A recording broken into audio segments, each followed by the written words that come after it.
Have you ever woken up in the middle of the night with a pressure so strong that it scared you for a moment because it felt like your own body was no longer listening to you? I want to start with that question because it's the same one countless men over 60 have asked me in my office, usually with a mix of frustration, embarrassment, and exhaustion in their eyes. And every time I hear it, I feel the weight of something deeper. Most men don't realize how silently their prostate changes until it begins controlling their nights, their comfort, and eventually their confidence. I've spent years listening to men describe the same pattern, waking up at 1 a.m., then 3 a.m., then 5 a.m., standing over the toilet, waiting for a weak stream to finally start feeling that burning urgency and wondering why no one ever warned them this could happen. Some even worry it's something dangerous, something growing, something slipping out of their control. And the truth I've learned after seeing thousands of cases is that the fear usually comes not from the symptoms themselves, but from not knowing why they're happening. That's why I'm speaking to you directly today, because if you're over 60 and these signs sound familiar, I need you to hear this. Your prostate isn't failing you. Your body isn't shutting down. What's really happening is that no one ever taught you the simple daily habits that protect this small sensitive gland before the symptoms show up.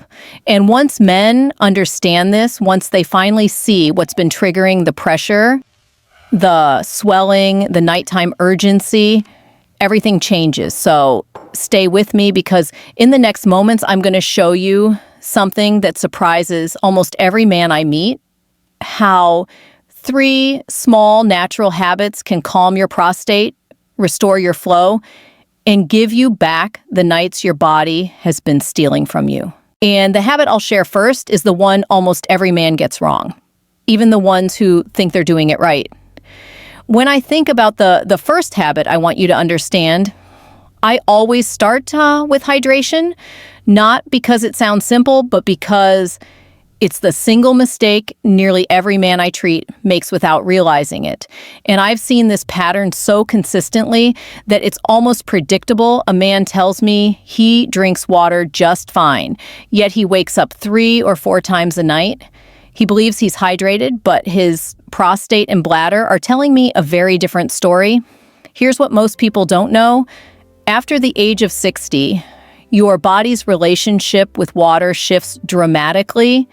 Your kidneys filter more slowly, your bladder becomes more reactive, and the prostate, this small overlooked gland, responds like a smoke detector that goes off at the slightest trigger. I've watched this in clinical data for years, and the research aligns with what I see in my patients. Concentrated urine increases acidity, and acidic urine irritates the urethra and the tissues surrounding the prostate. That irritation becomes inflammation, and inflammation becomes the midnight wake-up call you dread. But let me paint the picture in a way that's easier to feel. Imagine pouring lemon juice on a small paper cut. It burns immediately, even though the wound is tiny. That is exactly what concentrated urine does to a sensitive prostate. Even a little irritation becomes a big reaction. And the worst part, this irritation doesn't start at night. It starts during the day, hours before you even lie down. Most men are so busy living life that they forget to drink water consistently. They sip here and there, not enough to truly hydrate. Then evening arrives, the body finally signals thirst, and they gulp down 2 large glasses right before bed. By the time they fall asleep, their bladder is full, their urine is acidic, and the prostate is irritated before the night even begins. I once had a patient tell me, "Doc, I drink all my water at night because that's when I finally remember." And I understood why he did it, but I also knew it was the exact reason his symptoms were getting worse, because the problem isn't the amount of water, it's the timing, the rhythm, the way the body receives it. But here's the part that surprises most men. When we shifted his hydration earlier, Water in the morning, gentle sipping through the day, tapering off as the sun went down. His nighttime urgency dropped within a week. Not because he drank more, not because he took a supplement, simply because he worked with his body instead of forcing it at the wrong time. Studies even show that spacing hydration across daytime hours reduces nocturia by up to 35%, and I've watched patients experience that exact change in real life. Think of water like fuel for a fire. If you dump it all at once, the flames hiss and fight back. But if you add it slowly, consistently, the fire calms, cools, and burns evenly. Your prostate behaves the same way. It needs steady, gentle hydration, not sudden floods that shock the system. And the moment you start doing this, correctly drinking, early pacing yourself, tapering in the evening, you'll feel something shift. Your bladder becomes calmer. Your flow becomes smoother. The nighttime panic fades. The irritation settles. For many of my patients, the first full night of sleep in years begins with nothing more than correcting their hydration rhythm. And if hydration is the first switch you can flip to calm your prostate, the next habit is the one that quietly determines how much pressure your prostate lives under every single day. Pressure most men never even notice until it becomes a problem. If hydration is the first switch that calms the prostate, then this next habit is the one that keeps everything flowing the way it's meant to. And surprisingly, it has nothing to do with drinking or diet. It has to do with something far more subtle, something almost every man ignores until it's too late. The stillness of the pelvis. I can't tell you how many times I've watched a man walk into my office, moving stiffly, sitting down, slowly shifting in his chair as if trying to hide discomfort. And before he says a single word, I can already predict the story he's about to tell because it's the same pattern I see day after day. Doc, I don't sit that much. I'm active enough. I walk sometimes, but when we dig a little deeper, the truth surfaces. Long hours on the couch, long drives, long meals, long nights. The body folded in the same position for too many hours in a row. And the pelvis, this small but powerful crossroads of nerves, vessels, muscles, and lymph, slowly slips into stagnation. To explain it, simply imagine tying a loose knot in a garden hose. The water still flows, but not freely. That tiny bit of pressure reduces circulation, alters pressure, and limits the movement of everything around it. That's exactly what prolonged sitting does to the pelvic floor. Blood flow slows, lymphatic drainage weakens, muscles tighten and lose responsiveness. And the prostate trapped in the center of it all begins living under a constant, subtle squeeze. What many men don't realize is that this silent pressure is one of the primary drivers of inflammation. Research from European urology groups shows that reduced pelvic circulation is directly linked to prostatitis symptoms, slower urine flow, increased urgency, and that lingering heaviness in the lower abdomen. I've seen it countless times in patients, men who never understood why their symptoms appeared suddenly, when in reality, the pressure had been building for years. But the part that shocks most of them is how quickly things improve when this pattern is reversed. Once we introduce even tiny amounts of daily pelvic movement, simple steps, gentle hip rotations, light stretching, or just standing every 30 to 40 minutes, the body wakes up in ways they didn't expect. Blood comes back like a bright wave of oxygen. Lymphatic fluid finally begins moving again. The muscles that support the bladder and prostate regain tone-lifting pressure off the urinary tract. I remember a patient in his late 60s who told me I thought my problem was my prostate, but it turns out it was my chair, and he was right. His prostate wasn't failing him. His lifestyle was suffocating it. When we added 2 short walks a day and a few minutes of pelvic floor activation, the same muscles you contract to stop the flow of urine, his symptoms began shifting. Not months later, not weeks later. Days. The heaviness eased, the stream strengthened, the urgency softened, and when I explained why he looked at me with a mix of surprise and relief, no one ever told me it could be this simple. And that's what I want you to understand. Right now, your pelvis is not meant to be still. It's meant to be alive, active, gently moving throughout the day. Because when it moves, everything inside it moves to blood, lymph, muscle fibers, pressure patterns. And when it doesn't, the prostate becomes a sponge that's never squeezed, slowly filling with inflammation it can't drain away. But here's where it gets even more interesting. Even when men finally fix their hydration and start waking up their pelvic circulation, there's still one more factor, one so common, so overlooked, and so physically impactful that it can undo all of this progress if ignored. And this next factor doesn't come from the front of the prostate. It comes from behind it. And when I explain how it works, everything about your symptoms will suddenly make perfect sense. If pelvic movement is the habit that frees your prostate from the outside, then this final habit is the one that frees it from the inside. And to be honest with you, this is the part almost every man overlooks because the symptoms don't show up where you expect them to. They don't start in the bladder, they don't start in the prostate, they start in the gut. I've lost count of how many men have come to me convinced they had a serious prostate problem, only for the real culprit to reveal itself. In the simplest question I always ask, how often do you move your bowels? And suddenly, everything makes sense. The hesitating stream, the pressure, the difficulty emptying, the feeling like something is pushing or blocking from within, because the truth is the prostate doesn't live alone. It sits directly in front of the rectum, and when the digestive system slows down, the prostate pays the price.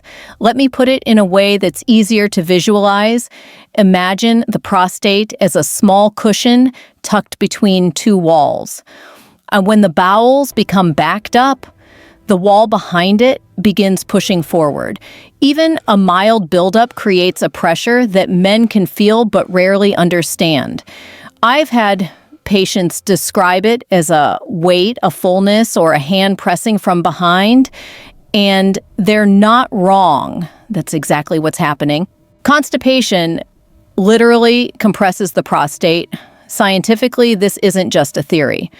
Gastroenterology studies show that up to 70% of men with chronic constipation also report urinary symptoms, slow flow, urgency, nighttime trips. And in many cases, when we correct the constipation, the urinary issues improve right alongside it. That's because when stool stays in the colon too long, it becomes dry, dense, and physically heavier. That added weight increases pelvic pressure, strains the pelvic floor muscles, and irritates the nerves that connect directly to the prostate. But the story doesn't end with physical pressure. There's another layer, one I see again and again in older patients, and it's the microbiome. When you don't eat enough fiber, the gut bacteria shift inflammation rises throughout the body. And the prostate, already sensitive, becomes even more reactive. It's like turning up the volume on an already loud speaker. That's why fiber becomes more than just a digestive tool. It becomes a protective shield. When you introduce foods like warm oats, steamed vegetables, pears with the skin, chia seeds soaked in water, or flaxseed added to breakfast, the bowels move more smoothly. The stool becomes softer, lighter, easier to pass. The pressure behind the prostate lifts, the pelvic floor relaxes, the nervous system calms, and for many men, that alone transforms their entire experience with urination. I remember one patient in particular who said, "Doc, no one ever told me my prostate problem was actually a bowel problem." And I understood his frustration because this connection is rarely explained. But once we made simple changes to his fiber intake, Nothing complicated, nothing extreme. His daytime urgency faded, his nighttime trips dropped, and for the first time in years, he said his lower abdomen felt light. And here's where it gets powerful. The body responds quickly. In fact, when men add just 5-10 grams of extra fiber a day, research shows improvements in bowel movement frequency and reductions in pelvic pressure within days, not weeks. And when that pressure eases, the prostate can finally breathe literally. But I want to leave you with this because it's the part men often don't expect. Even though these 3 habits seem simple: hydration, timing, pelvic movement, and fiber, they work together like gears in the same machine. One habit supports the next, and one reduces irritation, another reduces pressure, and the last reduces inflammation from within. And when those 3 align, the prostate responds in ways that feel almost unbelievable, especially if you've been struggling for months or even years. And that's exactly where the real transformation begins, because once these habits take hold, something else starts to change, something deeper than sleep or urinary flow. It's the part I want to share with you as we move toward the closing of this message, the part that reminds every man listening that it is never too late for his body to restore balance. As we come to the end of this message, I want to leave you with something simple but deeply important. Your prostate health is not determined by age. It's shaped by the habits you practice every day. And even if you've struggled with discomfort, sleepless nights, or the fear that something is getting worse, I want you to hear this from me. Clearly, your body is still listening. It's still capable of calming down, healing, and finding balance again. The 3 habits we talked about: hydrating with intention, keeping your pelvis alive with movement, and supporting your gut with real fiber, are small steps, but they create powerful change when they work together. I've watched so many men regain their confidence, their comfort, and their nights simply by understanding how their body works and treating it with the consistency it has been asking for. And you can do the same. You deserve to feel steady. You deserve to sleep deeply. You deserve to move through your day without that constant pressure reminding you something isn't right. If this message helped you understand your body a little better today, I hope you'll take a moment to save this video so you can revisit these habits whenever you need them. And if you want more straightforward science-backed guidance for men's health and prostate wellness, I'd love for you to subscribe to this channel and turn on the notification bell. I share new medical insights every week, practical steps you can use without fear, without confusion, and without shame. Before you go, tell me in the comments, which of these 3 habits do you want to start applying today? Hydration, pelvic movement, or fiber? Your answer helps me understand what you need most, and it helps other men realize they're not alone in this journey. Thank you for spending this time with me.